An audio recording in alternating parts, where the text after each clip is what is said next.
I walked out of Denver General Hospital after my 12-hour shift, my scrubs still damp with sweat and my feet aching in those worn-out sneakers. The parking lot stretched before me under the harsh fluorescent lights, but something felt wrong immediately. My heart started racing as I stared at the empty space where my midnight blue Honda Civic should have been parked. My first car. Gone. I fumbled for my phone with trembling hands and called my parents, panic choking my voice. "Mom, my car's been stolen." But her response shattered my world completely. "Oh, honey, relax. We gave it to your sister. She needs it more than you do." Madison had totaled 3 cars in 5 years. I hung up and dialed 911. Let me back up and explain how I got to this moment. My name is Erica, and at 26 years old, I had just achieved something I thought was impossible.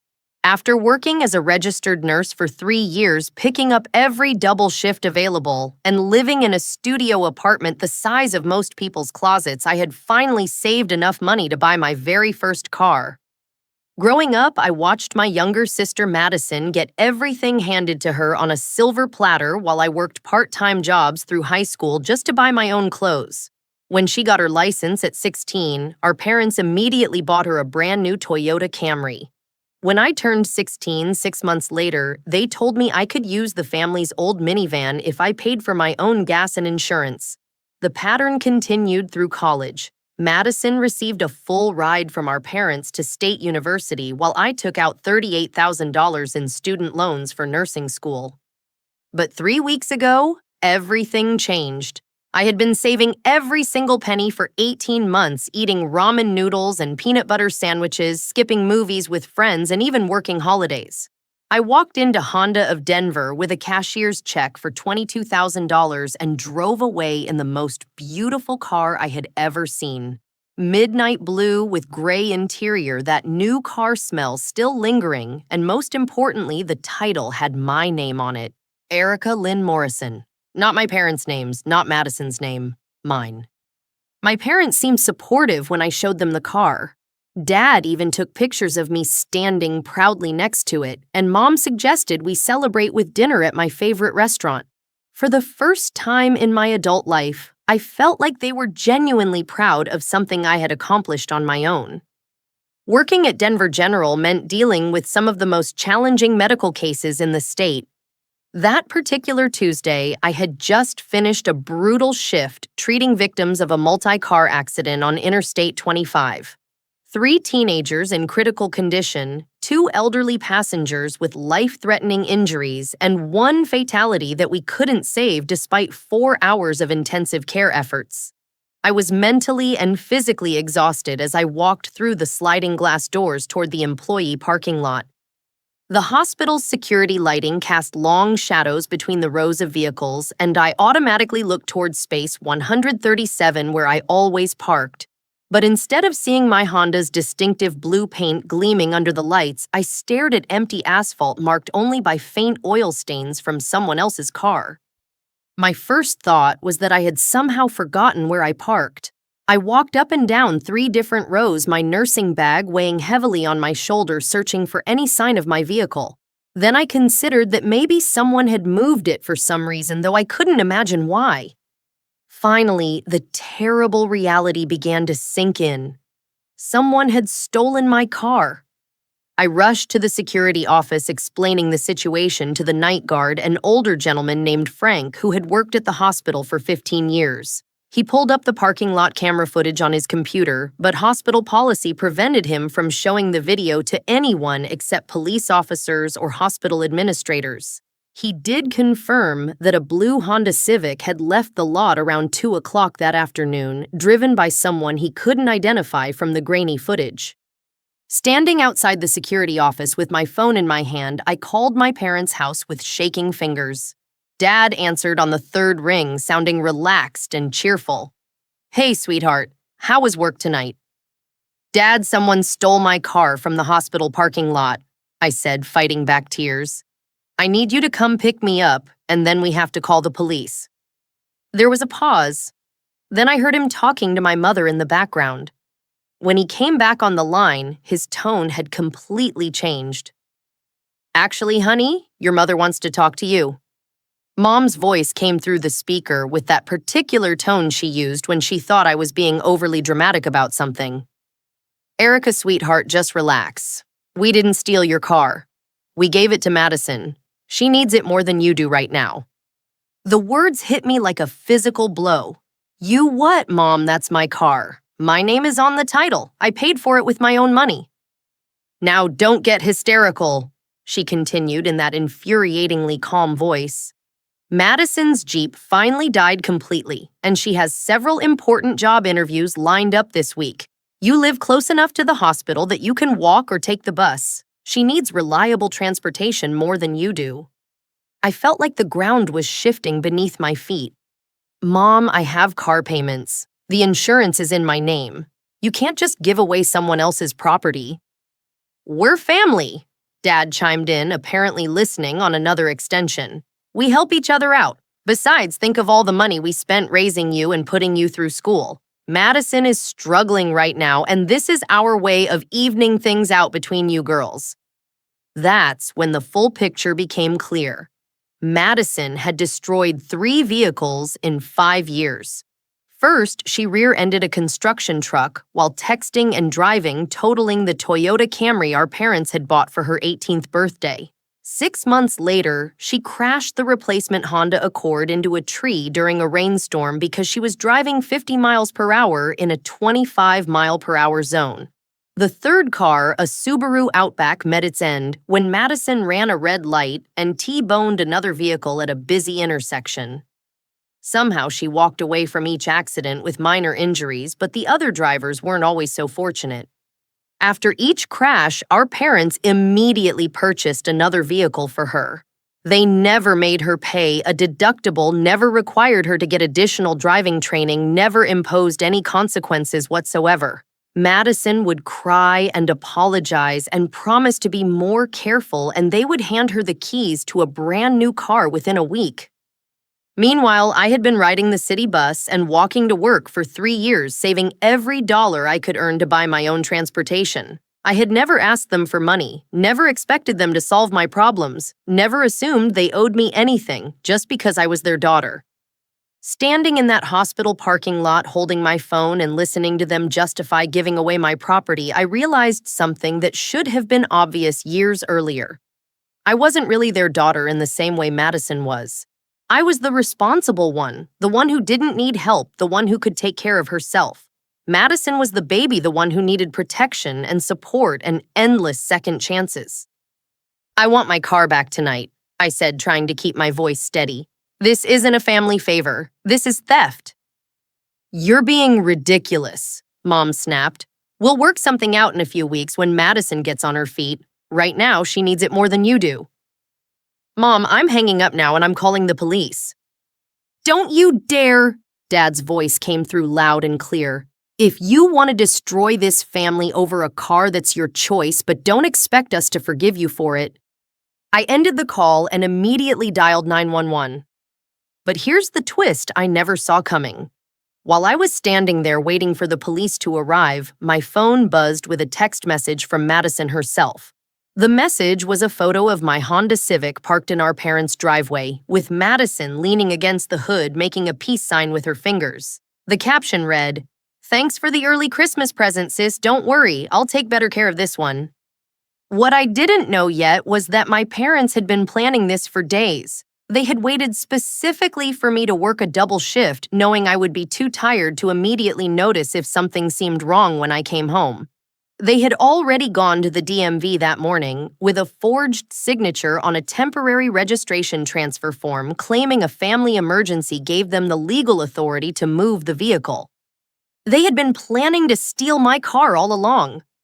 Officer Jennifer Barnes arrived within 20 minutes of my call, a woman in her mid-30s with short brown hair and the kind of calm professional demeanor that immediately put me at ease. She listened carefully as I explained the situation, occasionally asking clarifying questions about the timeline and the relationships involved. At first, I could tell she was skeptical. Family disputes over vehicles were probably common calls, and she likely assumed this was some kind of misunderstanding that could be resolved with a conversation. But when I showed her my documentation, her expression changed completely. I had the original car title with my name as the sole owner. I had the bank loan paperwork showing monthly payments of $347 coming directly from my checking account. I had the insurance policy listing me as the primary driver and policyholder. I had the receipt from the dealership showing I had paid the full down payment with a personal check from my own account. Ma'am, Officer Barnes said after reviewing everything, this is pretty clear-cut. Regardless of family relationships, taking someone else's vehicle without permission constitutes auto theft under Colorado state law.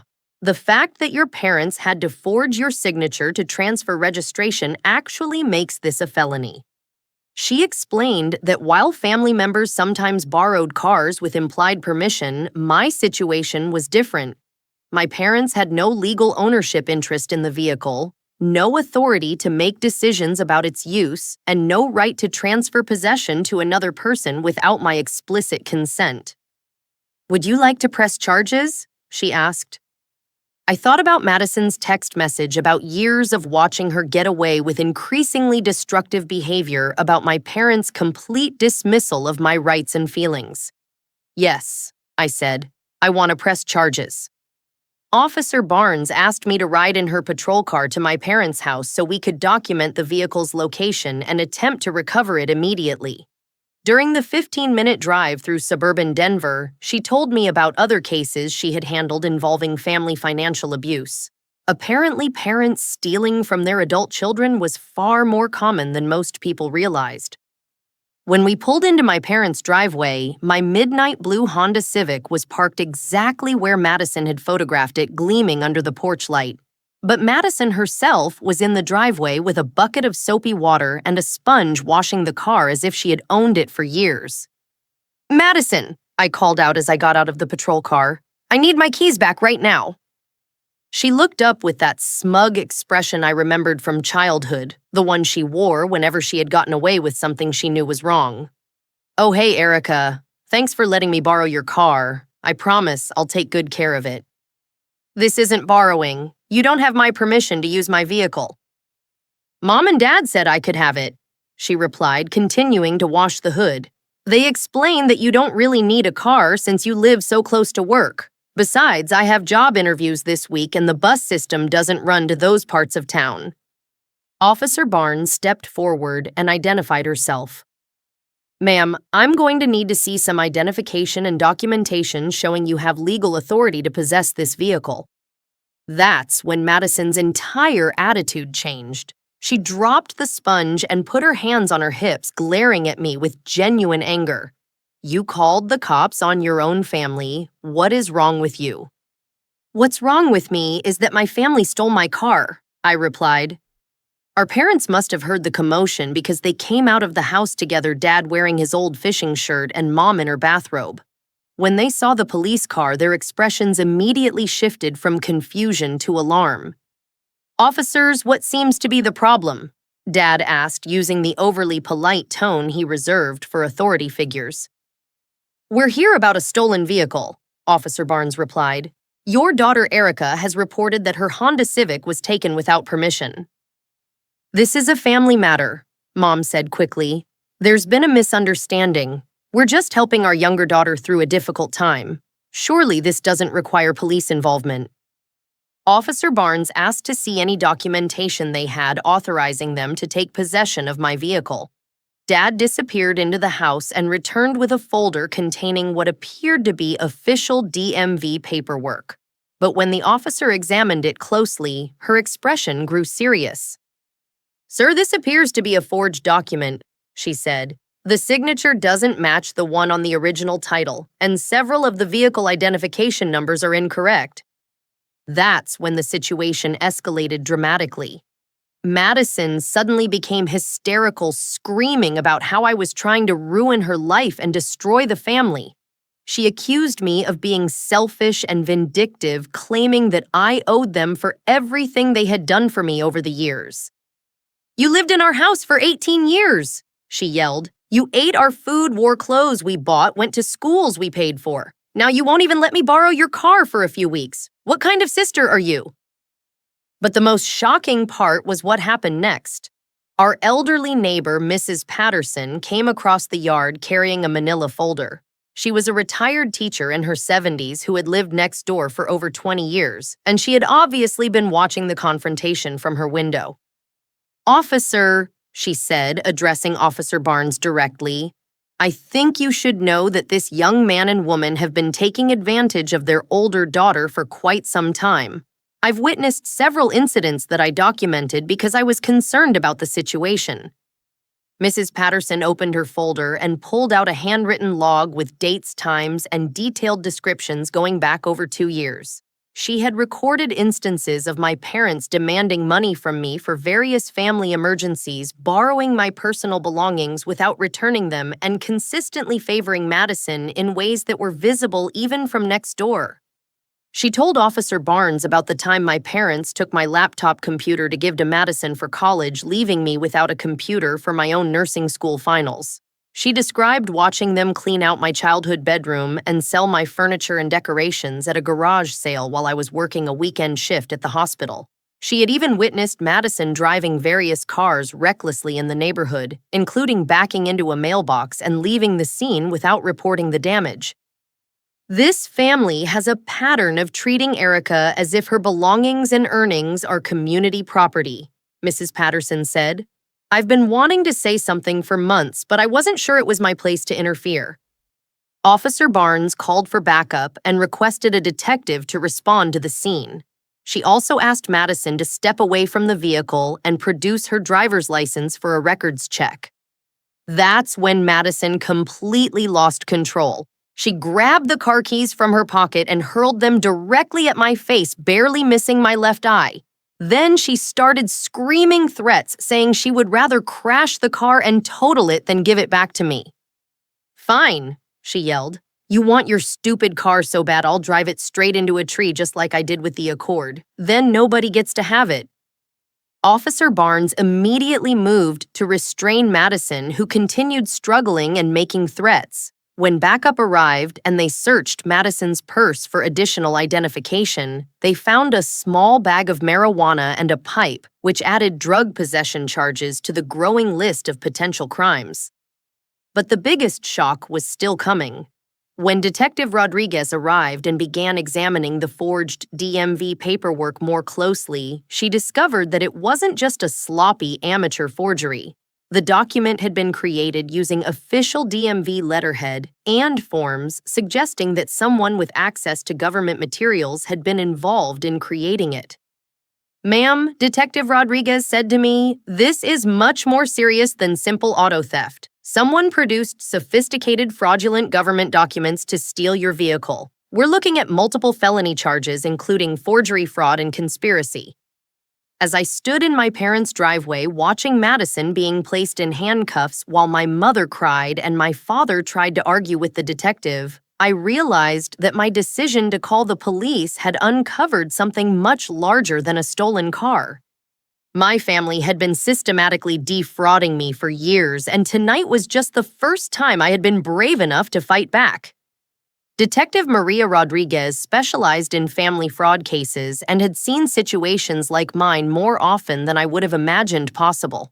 She was a woman in her early 40s with graying hair and an expression that suggested she had heard every excuse and sob story in the book. While Officer Barnes processed Madison for assault and drug possession, Detective Rodriguez sat down with me on my parents' front porch and began asking detailed questions about my family's financial history. What started as questions about my stolen car quickly expanded into a comprehensive investigation of years of financial manipulation. "Erica," she said gently, "I want you to think carefully about any other times your parents have taken money, property, or financial opportunities away from you without your consent. Based on what I'm seeing here tonight, this probably isn't an isolated incident." As I began to think about it, a disturbing pattern emerged. When I was 17, I had received a scholarship worth $12,000 for academic achievement. My parents convinced me to let them deposit the check into their account for safekeeping and gradually pay my college expenses from that fund. Somehow, that money disappeared into family expenses long before I graduated high school, and I ended up taking out student loans for expenses the scholarship should have covered. During my sophomore year of nursing school, my grandmother left me $2,000 in her will specifically for educational expenses. My parents again offered to manage the money, claiming they could earn better interest in their savings account. That money also vanished into their general household budget spent on vacation trips and home improvements that benefited everyone except me. Just 6 months ago, I had been selected for overtime shifts during a nursing shortage that would have earned me an extra $800 per week for 12 weeks. My parents convinced me to turn down the opportunity because Madison was going through a difficult breakup and needed emotional support. They argued that family obligations were more important than money and that I would have other opportunities later. Of course, Madison spent those 12 weeks partying with friends while I continued working my regular schedule for regular pay. Detective Rodriguez made notes as I described each incident, occasionally asking follow-up questions about documentation and timelines. She explained that financial abuse within families often escalated gradually, with perpetrators testing boundaries and increasing their demands over time. Your parents have been conditioning you to prioritize their needs over your own for years, she said. Tonight's car theft was just the most blatant example of a pattern that's been building for quite some time. While we talked, Officer Barnes discovered something else disturbing. Madison's driver's license check revealed 3 moving violations in the past 6 months: speeding, failure to yield, and following too closely. Her insurance had been canceled twice in the past 2 years for non-payment, meaning she had been driving without coverage for several months. If she had been allowed to keep my car and caused an accident, I would have been liable for damages since the insurance policy was in my name. Detective Rodriguez also contacted my Uncle Paul, my father's younger brother, after finding his name on several financial documents in my parents' house. Uncle Paul revealed that my parents had borrowed money from various family members over the past 5 years, always claiming emergency expenses related to Madison's needs. They owed him $4,000 from a loan they had requested to cover Madison's traffic fines and court costs. My Aunt Susan had loaned them $3,000 for what they claimed were Madison's medical bills. Neither loan had been repaid, and both relatives had stopped answering my parents' calls for additional money. They told everyone that Madison was going through a rough patch and just needed a little help to get back on her feet, Uncle Paul explained during his phone conversation with Detective Rodriguez. But it's been the same story for years. Every few months, there's a new crisis that requires a family bailout. The investigation expanded further when Detective Rodriguez ran background checks on my parents. She discovered that my father had a prior conviction for fraud from 8 years ago involving forged business loan documents. He had been placed on probation and ordered to pay restitution, which explained why their credit was so poor that they couldn't qualify for legitimate loans to help Madison. My mother had a restraining order violation on her record from a dispute with a former neighbor over property boundaries. According to the police report, she had been caught removing shrubs and lawn decorations from the neighbor's yard in the middle of the night, claiming they rightfully belonged to her. While this investigation was unfolding, word of the situation spread throughout our extended family via social media. Someone had recorded Madison's explosive outburst on their phone and posted it online, where it quickly gained attention from relatives who recognized the family dynamics they had witnessed for years. My cousin Jennifer called me around midnight, crying as she explained that she had been afraid to say anything, but had watched my parents manipulate me for as long as she could remember. She told me about family gatherings where my parents would openly discuss how much money I earned as a nurse and speculate about how they could access those funds for Madison's benefit. "They talked about you like you were a bank account instead of a person," she said. "I always wondered why you stopped coming to family dinners and holiday gatherings. Now I understand you were protecting yourself from their manipulation." The most devastating discovery came when Detective Rodriguez obtained a warrant to examine my parents' financial records. Bank statements going back 3 years revealed a systematic pattern of financial irresponsibility and fraud that went far beyond what I had suspected.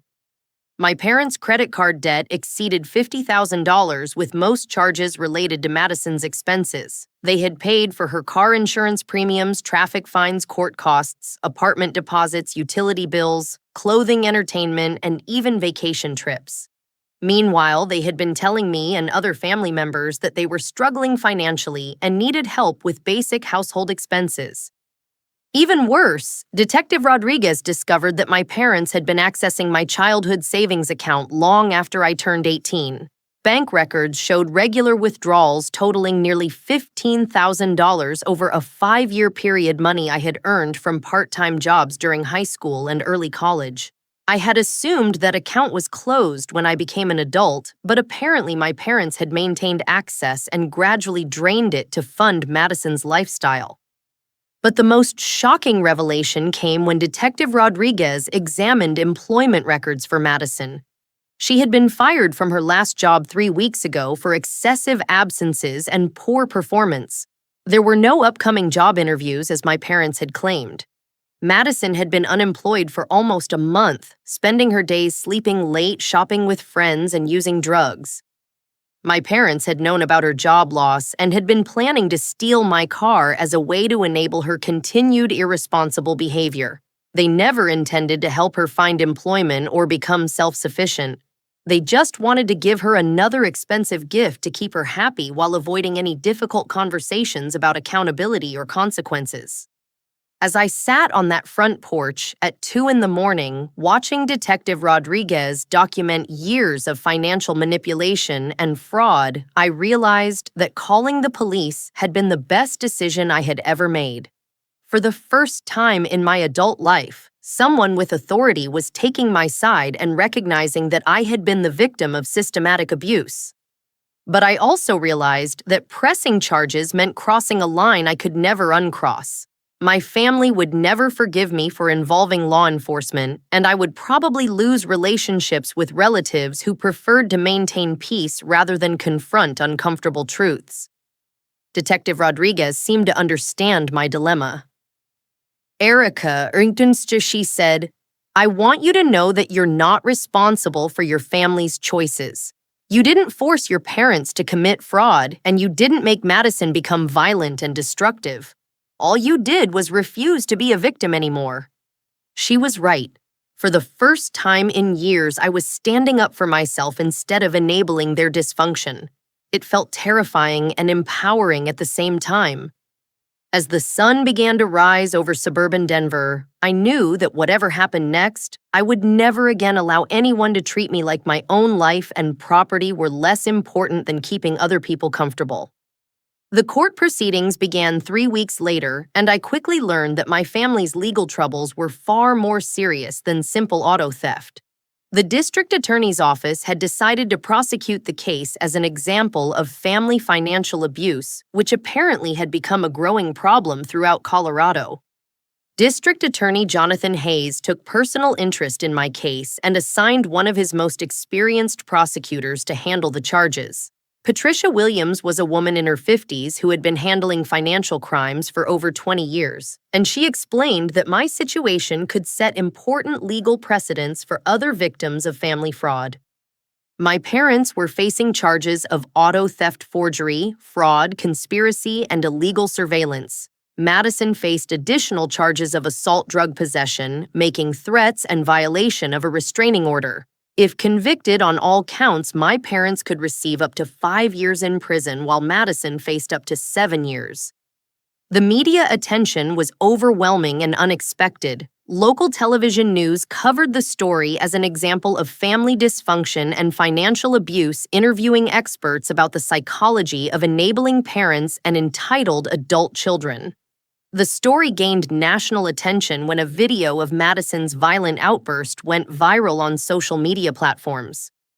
I received hundreds of messages from strangers sharing similar stories of family manipulation and financial abuse. Many people told me they had never realized that family members could be prosecuted for theft and fraud, and several had contacted police about their own situations after hearing about my case. But the media attention also brought criticism from people who believed family disputes should be resolved privately. I received nasty messages accusing me of destroying my family over material possessions and being vindictive toward people who loved me. Some people suggested I should drop the charges and forgive my parents for making a mistake. My parents hired an expensive attorney named Richard Bradley, borrowing money against their house to pay his retainer fees. Bradley immediately requested a plea bargain meeting, suggesting that my parents were first-time offenders who had acted out of love and concern for their troubled daughter. The attempted plea bargain meeting was a disaster. Bradley brought my parents to the district attorney's office expecting a sympathetic hearing, but they were completely unprepared for the overwhelming evidence that had been gathered against them. Prosecutor Williams presented bank statements, forged documents, recorded phone conversations, witness statements, and surveillance footage documenting years of systematic financial manipulation. She showed them evidence that they had stolen nearly $30,000 from me over a 5-year period, including the childhood savings account they had illegally accessed. Instead of showing remorse, my parents continued to justify their actions. Mom insisted that parents had the right to make financial decisions for their children's benefit, and Dad argued that Madison's needs had been more urgent than my desire to own a car. "We were trying to help both our daughters," Mom explained to the prosecutor. "Erica has always been responsible and capable of taking care of herself. Madison has struggled with personal problems and needed extra support." Prosecutor Williams asked them directly if they understood that taking someone else's property without permission was theft regardless of family relationships. Dad became defensive and argumentative, claiming that family relationships created different legal obligations and that prosecuting parents for helping their children set a dangerous precedent. The meeting ended abruptly when my parents walked out, refusing to consider any plea agreement that included admission of wrongdoing or restitution payments. Meanwhile, Madison was having her own legal troubles. She had violated the restraining order by showing up at my workplace, screaming at me and my colleagues in the hospital parking lot. Security cameras recorded her threatening to slash my tires and warning me that I would regret involving the police. Additional drug-related charges were filed when Madison was arrested again for possession of cocaine during a traffic stop. The arrest happened while she was driving a borrowed car from a friend, and she led police on a brief chase before being apprehended. The psychological evaluation ordered by the court revealed that Madison had narcissistic personality disorder and substance dependency issues. The evaluating psychiatrist recommended mandatory rehabilitation treatment instead of prison time, but Madison refused to cooperate with any treatment programs. During this same period, I was discovering how much support existed within my professional and social communities. My colleagues at Denver General Hospital had started a fundraising campaign to help with my legal expenses, and they raised over $10,000 in less than 2 weeks. Dr. Angela Williams, the head of our emergency department, offered to serve as a character witness for my court proceedings. She explained that she had been through a similar situation with her own family and understood the emotional toll of setting boundaries with manipulative relatives. "Erica," she told me, "what you're doing takes tremendous courage. Most people choose to enable dysfunction rather than confront it because confrontation is painful and uncertain. But you're not just standing up for yourself. You're also setting an example for other people who are being financially abused by their families." Several of my nursing school professors also offered support, sharing stories of other students they had known who struggled with family financial manipulation. Professor Janet Martinez told me that family financial abuse was surprisingly common among healthcare workers who often earned good salaries but felt obligated to support struggling relatives. The Colorado Nurses Association provided legal assistance and counseling resources specifically designed for healthcare workers facing family financial abuse. I learned that nurses were particularly vulnerable to this type of manipulation because people assumed we earned high salaries and had job security. During the weeks leading up to the trial, I received updates about my parents' increasingly desperate situation. Uncle Paul told me that they had tried to borrow additional money from relatives to pay for Madison's legal defense, but everyone had refused after learning about the criminal charges. My parents had also attempted to contact my employer, claiming there had been a misunderstanding and asking hospital administrators to convince me to drop the charges. Dr. Williams and the hospital's legal department refused to get involved, explaining that criminal charges were a matter for the courts rather than workplace mediation. The most disturbing development was learning that my parents had been secretly recording my phone conversations for several months before the car theft. Detective Rodriguez discovered recording equipment hidden in my childhood bedroom and evidence that they had been monitoring my calls to gather information about my work schedule, financial situation, and personal relationships. This illegal surveillance added federal wiretapping charges to their list of crimes and revealed that the car theft had been planned well in advance. They had been studying my patterns and waiting for the optimal opportunity to take my vehicle when I would be too tired or distracted to respond immediately. According to the recorded conversations, they had originally planned to steal my car during a weekend when I was working consecutive double shifts. But Madison had become impatient and pressured them to act sooner, leading to the confrontation that ultimately exposed their entire criminal enterprise. As I prepared to testify at the trial, I reflected on how much my life had changed since that night I walked out to an empty parking space. I had learned that standing up for myself was not selfish or vindictive. It was necessary and overdue. I had also learned that my family's problems were much deeper than favoritism or poor financial management. They had been systematically committing crimes against me for years, and calling the police was the only way to stop the escalating abuse. Most importantly, I had learned that I deserved better treatment than I had been accepting. I deserved to have my property respected, my decisions honored, and my boundaries acknowledged.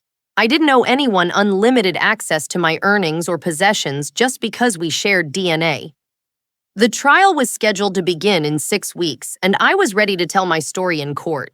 Whatever the outcome, I knew I had made the right choice in refusing to remain silent about the financial abuse I had endured for far too long. The trial began on a cold Monday morning in November, and the courtroom was packed with family members, reporters, and curious observers who had been following the case through media coverage. Judge Patricia Montgomery presided over the proceedings, a woman in her early 60s with a reputation for being fair but firm in financial crime cases. Jury selection took 2 full days because many potential jurors had strong opinions about family relationships and financial obligations. Some believed parents could never be guilty of stealing from their children, while others had personal experience with family financial abuse and might be biased in my favor. Eventually, 12 jurors were selected who could evaluate the evidence objectively. Prosecutor Williams opened with a clear, methodical presentation of the charges and evidence. She explained that this case involved systematic financial exploitation disguised as family assistance, and that the defendants had committed multiple felonies while trying to manipulate their victim into accepting ongoing abuse. "Ladies and gentlemen of the jury," she said, "this case is not about family disagreements over money. It's about criminals who happen to be related to their victim. The defendants stole property, forged documents, conducted illegal surveillance, and threatened violence when their crimes were discovered. The fact that they are the victim's parents does not excuse their criminal behavior." Defense attorney Bradley presented a completely different narrative, portraying my parents as loving but misguided individuals who had made poor decisions while trying to help their troubled younger daughter. He painted me as vindictive and ungrateful, someone who had turned against her family over a material possession. "Members of the jury," Bradley argued, "families help each other in times of need. These parents saw their younger daughter struggling with unemployment and transportation problems, so they made the difficult decision to temporarily reallocate resources from their older daughter who was financially stable. Was this the best way to handle the situation? Probably not. But does it deserve criminal prosecution that will destroy a family forever? Absolutely not." My testimony lasted almost 6 hours over 2 days. I explained my relationship with my family, the years of financial manipulation, the night my car was stolen, and the subsequent investigation that revealed the scope of their criminal behavior. Prosecutor Williams asked me to describe specific instances of financial abuse, and I told the jury about my scholarship money, my inheritance from grandmother, and my childhood savings account that had been systematically drained without my knowledge or consent. "Erica," she asked, "why did you decide to press criminal charges against your parents instead of trying to resolve this situation within the family?" I looked directly at the jury as I answered, "Because I realized that my family had been treating me like an ATM machine for years. They felt entitled to my money, my property, and my future earnings. Every time I tried to set boundaries or question their decisions, they used guilt and manipulation to make me feel selfish for wanting to control my own life. Pressing charges was the only way to make it stop." Cross-examination was brutal. Bradley spent hours trying to make me appear vindictive, selfish, and ungrateful. He questioned every financial decision I had made, suggesting that I owed my parents reimbursement for my childhood expenses and that sharing my resources with Madison was a reasonable family obligation.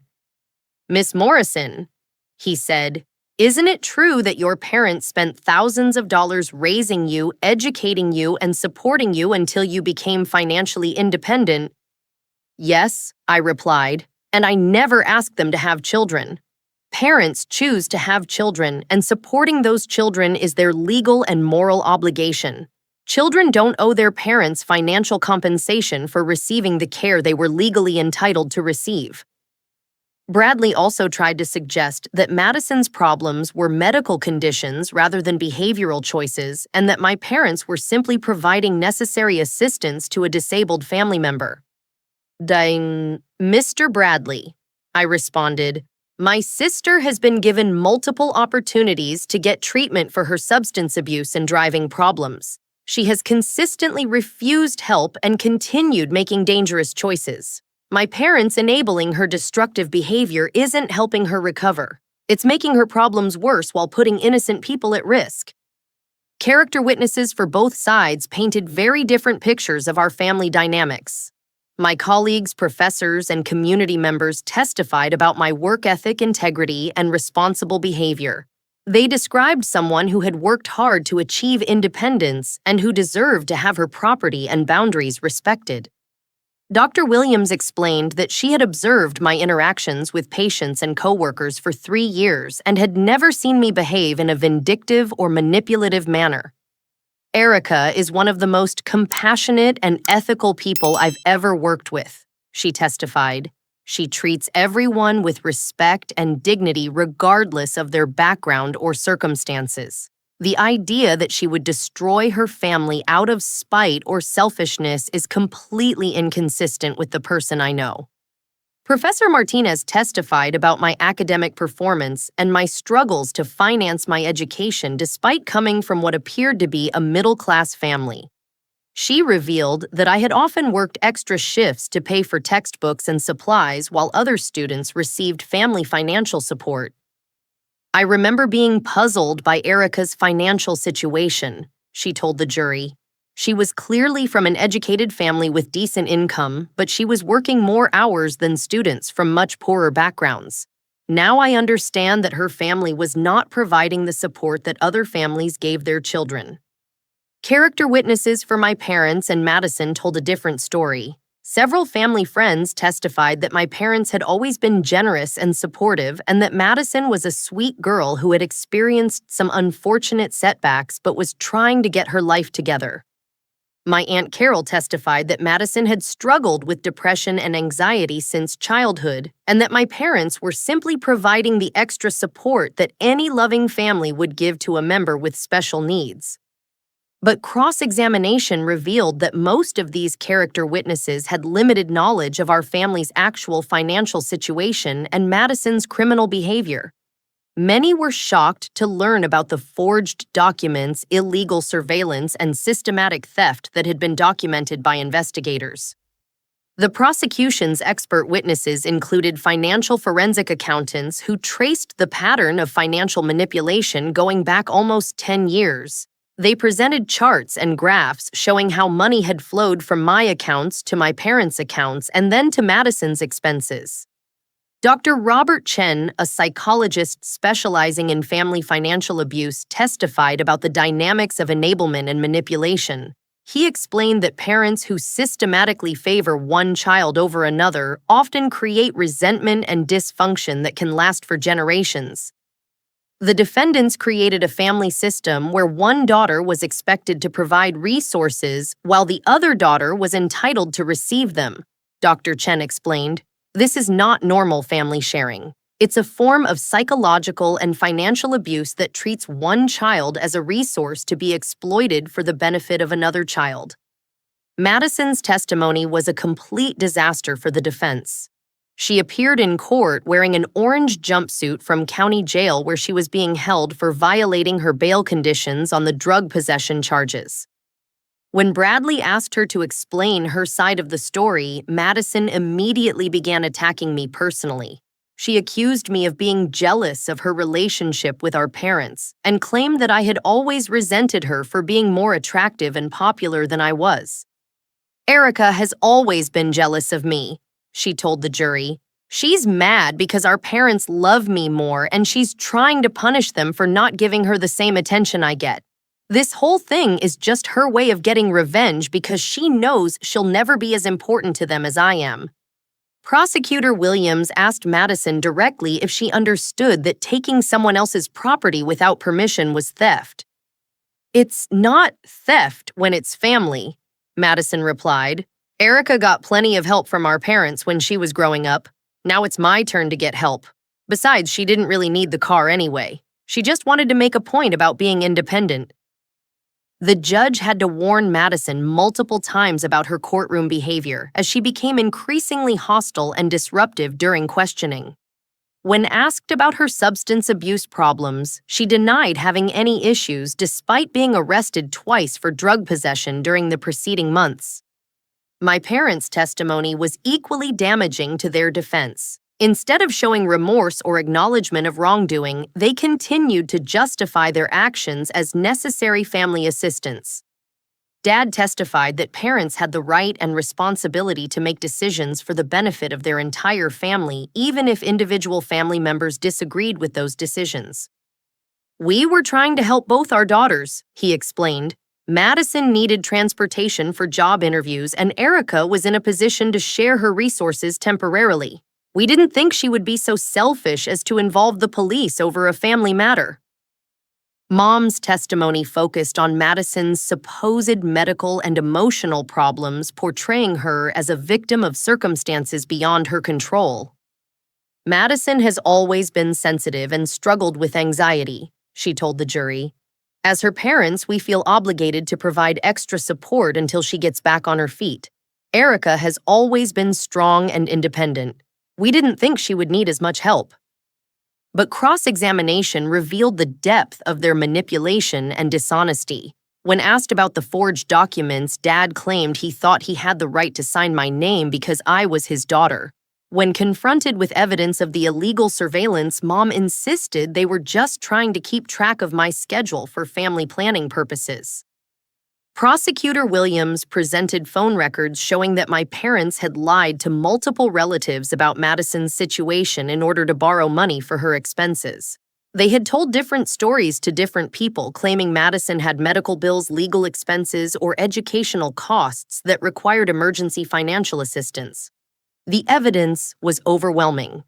Bank records, recorded conversations, witness statements, surveillance footage, and expert testimony all supported the prosecution's case that my parents had committed systematic financial crimes against me while enabling Madison's increasingly destructive behavior.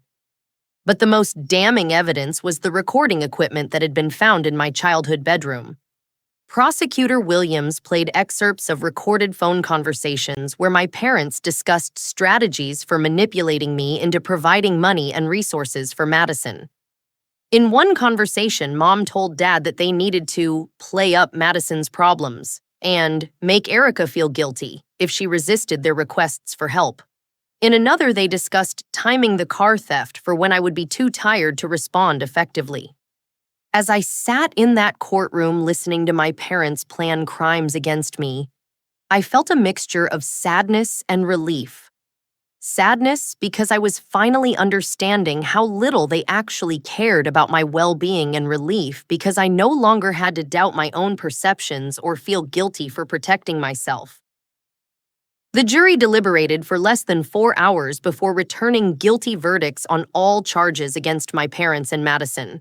The evidence had been too clear and comprehensive to allow for any reasonable doubt about their criminal behavior. As the judge read the verdicts, I felt a sense of closure that I hadn't experienced in years. Justice had been served, my property had been returned, and my family could no longer manipulate or exploit me without facing real consequences. For the first time in my adult life, I knew that my boundaries would be respected and my rights would be protected.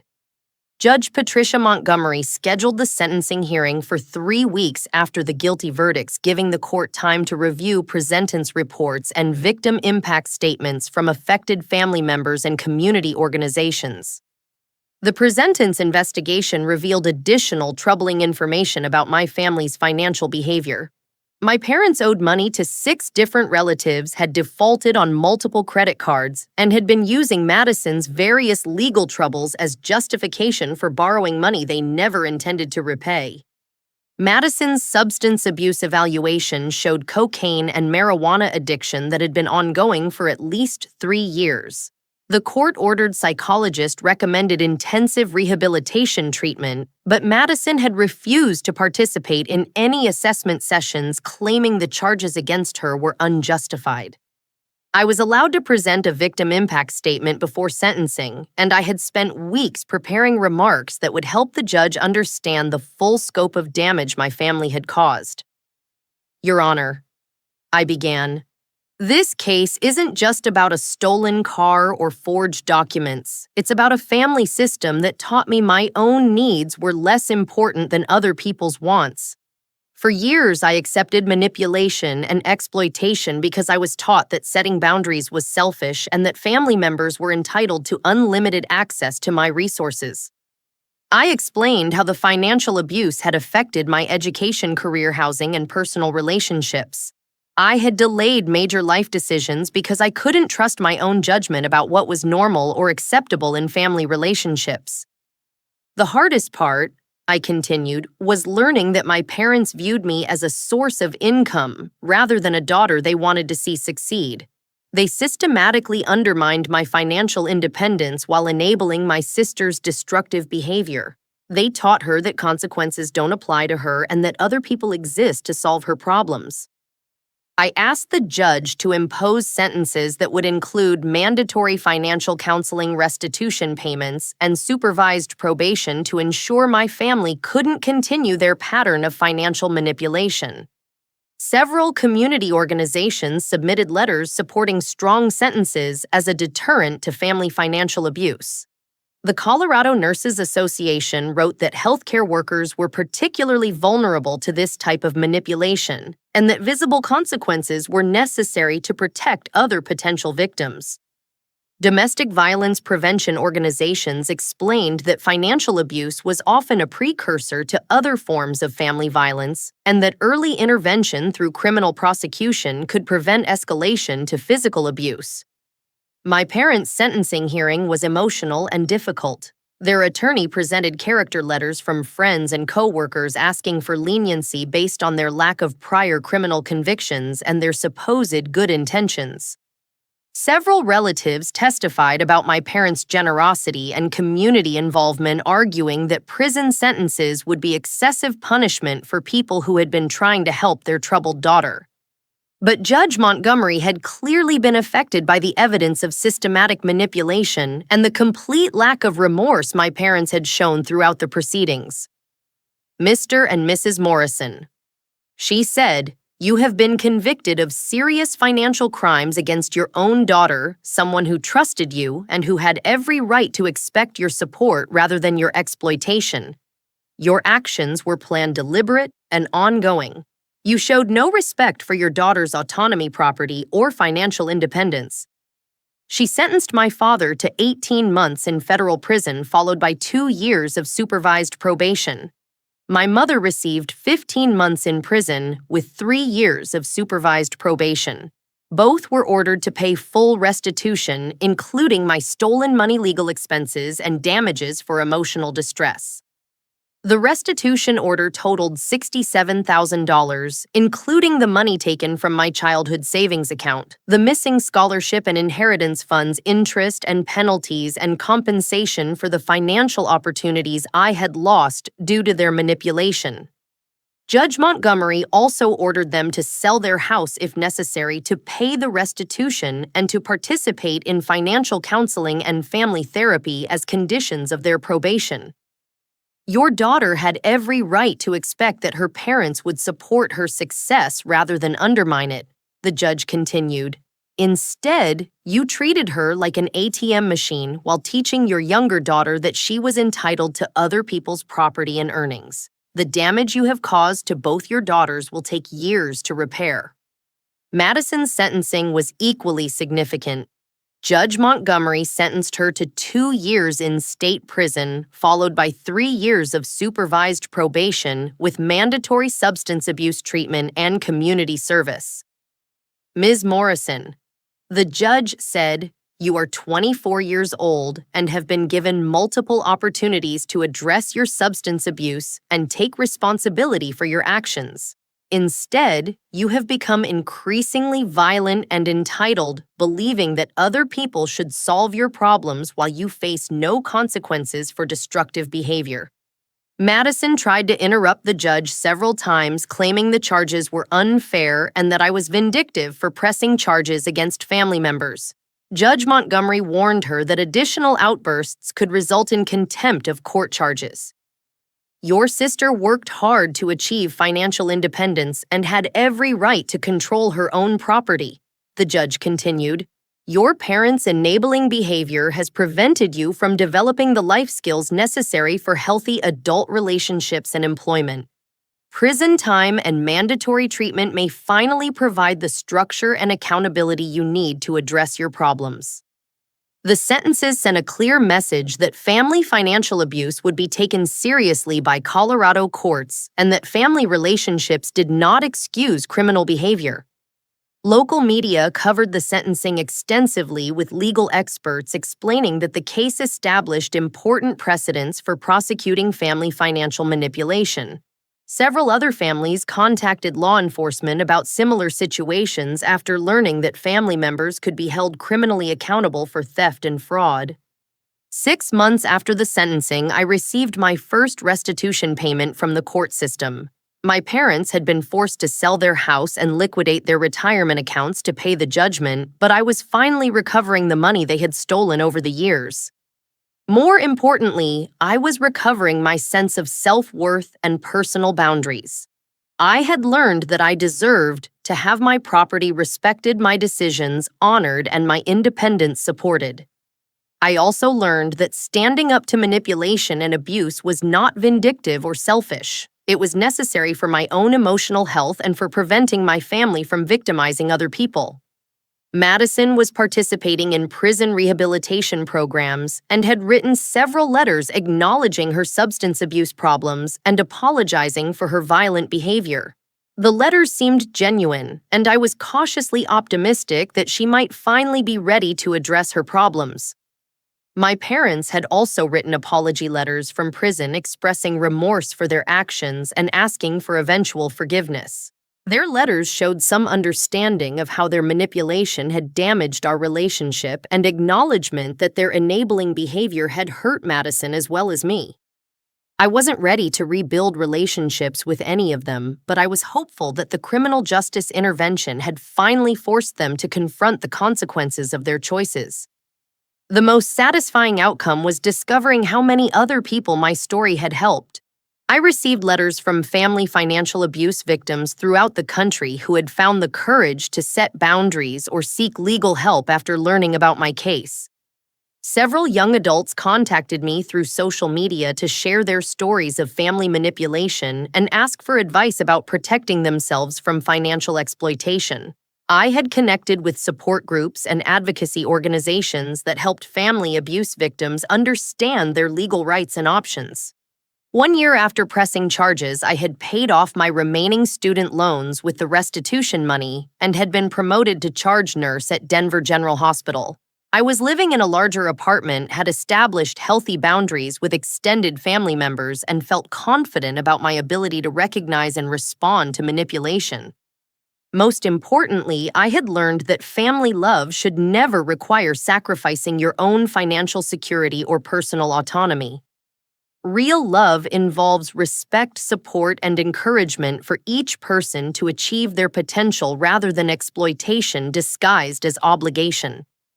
The criminal charges had been necessary to stop years of systematic abuse, but they had also created an opportunity for healing and accountability that wouldn't have been possible through private family negotiations. Justice had been served, and my future was finally my own to control. 2 years have passed since that night I walked out of the hospital to find an empty parking space where my Honda Civic should have been parked. Today, as I drive to work in my new Toyota Camry purchased with my own money and titled solely in my name, I reflect on how much my life has changed since I made the decision to call 911. My parents completed their prison sentences 8 months ago and are currently living in a modest apartment across town, working to rebuild their lives under the supervision of probation officers. The financial counseling they received in prison seems to have helped them understand the difference between supporting family members and enabling destructive behavior. Dad found employment as a maintenance supervisor at a small office complex, and Mom works part-time at a local library.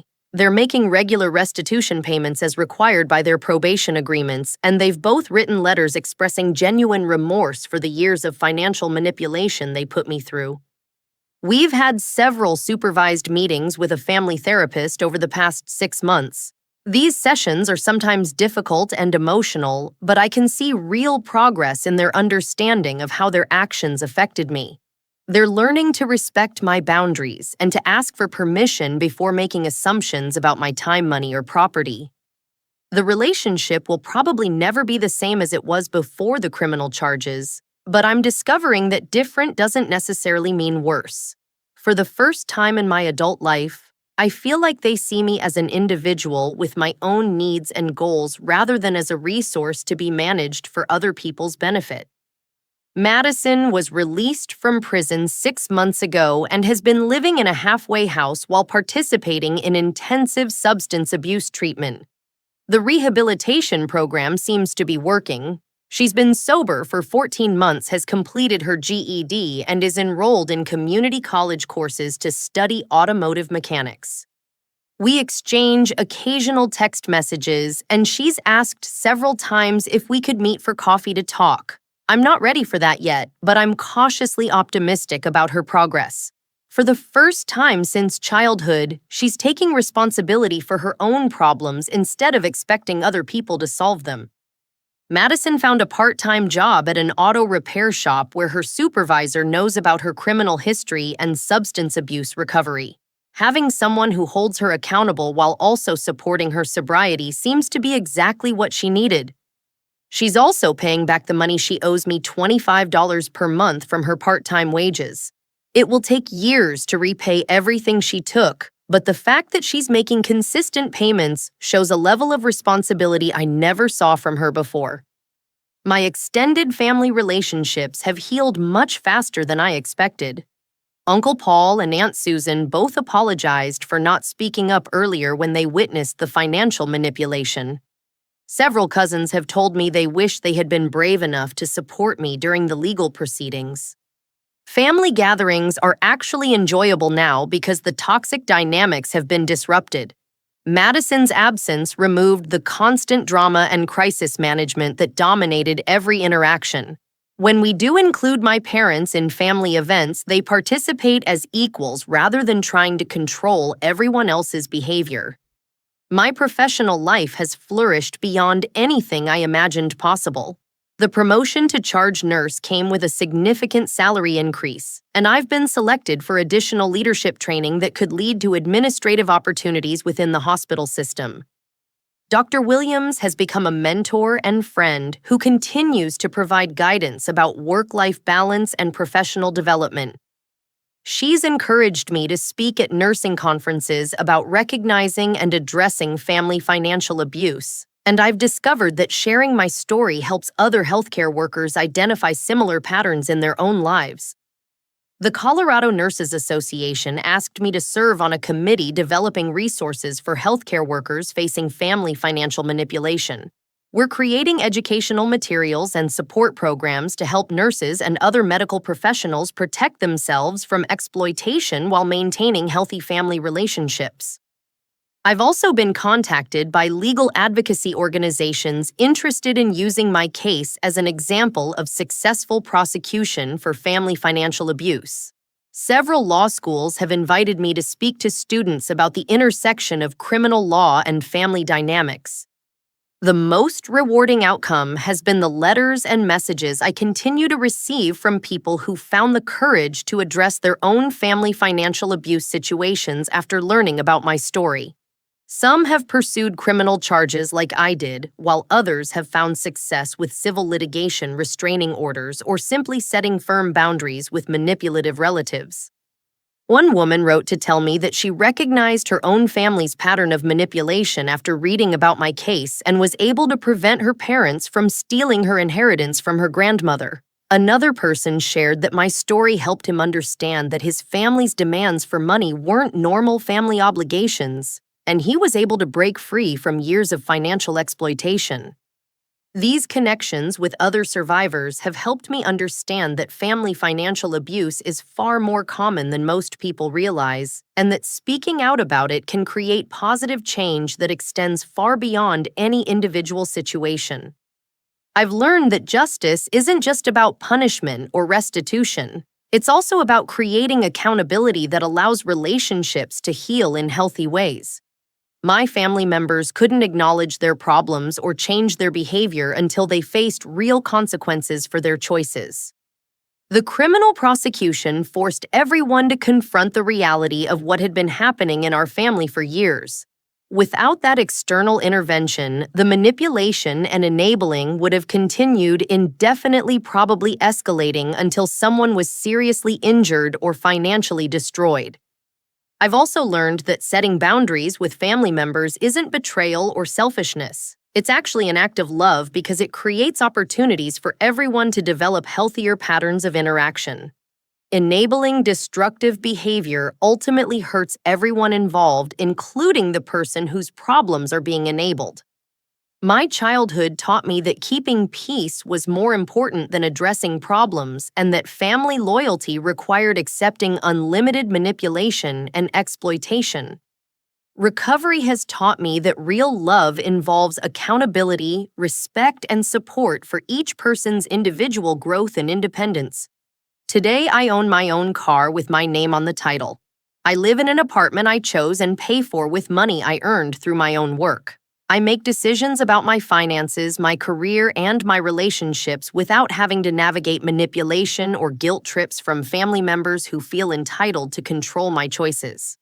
Most importantly, I've learned that my needs and goals are just as important as anyone else's in my family. I don't owe unlimited financial support to relatives simply because we share DNA, and I don't need to sacrifice my own future to enable other people's poor decisions. The night I called 911 was the night I finally chose to protect myself instead of protecting other people's feelings. It was the beginning of learning that I deserved better treatment than I had been accepting, and that I had the power to demand respect for my boundaries.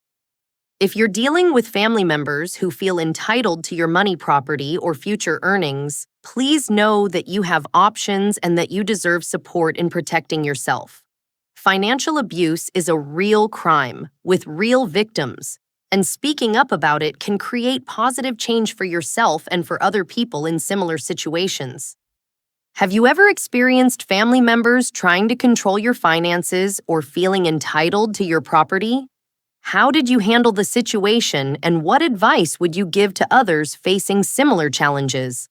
I'd love to hear your thoughts and experiences in the comments below. Please like this video if it resonated with you, subscribe for more stories about overcoming family manipulation, and share this with anyone who might benefit from hearing that they're not alone in dealing with these difficult dynamics. Thank you for listening to my story, and remember that you have the right to control your own life and property regardless of what family members might claim they're entitled to receive. Your independence and financial security matter, and protecting them isn't selfish, it's necessary.